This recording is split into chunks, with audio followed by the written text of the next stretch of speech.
This thing is longer than a 2005 Rockaware shirt, and this length looks a whole lot better. I really don't like long intros though, so let's do this. Lay your shirt out normally like you were wearing it, and take a look at this nice factory hem right here. See how stretchy that is? Well, we want to keep that, because if we get rid of it, we're going to lose the elasticity in our shirt. So roll your shirt up, grab your fabric measuring tape, and measure from the very bottom, right? No, you don't want to do that. That's how you get ants. I think you should subscribe. We're taking off 3 inches or 7.62 centimeters from this shirt, and we're leaving the factory hem on there. So you might think that we'd measure 3 inches from here, right? Well, you, my friend, would be wrong, because we're folding up the shirt, so we actually only need to measure half of that amount because, well, there's 2 folded sides, and 2 plus 2 equals 3. Don't ask questions. So we want to measure from the very top of the hem, and because of that, I'm going to measure 1.5 inches or 3.8 centimeters and put a little sewing pin in there to keep my place. Boop! And now I'm going to measure and pin that same 1.5 inch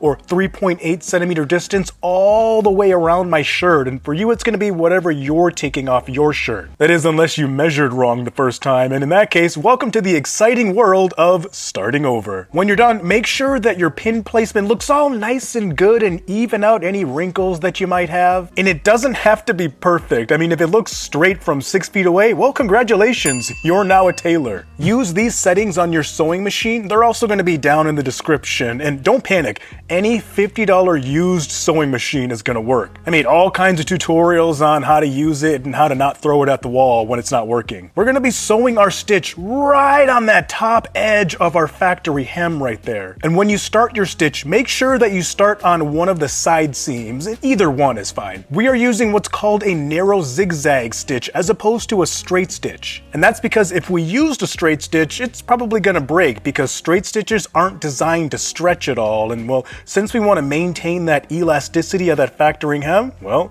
you guessed it, we're using a stitch that does stretch, the narrow zigzag stitch. Go slow and take your time. Now, if you mess the stitch up, it's completely removable, so it's all good. Now, the sucky part is you have to find a seam ripper and avoid the temptation to stab it into the wall and rip out that seam and start over. Booyah! Look at what we've got. We got a nice narrow zigzag stitch, and that factory hem still stretches really well, which is exactly what we want. And look at this, we got all nice and close and intimate with our factory hem, which means that on the outside, it's really hard to tell that we did anything to this shirt. And that's because good tailoring whispers, and bad tailoring, well, it screams from across the parking lot. Now we got to get rid of this flappy flap that we got going on here. We don't want to leave this on here, so I'm going to use some scissors that are not from a random utility drawer of my house. I can't stress that enough. But at the end of the day, if you got to do what you got to do, then go ahead.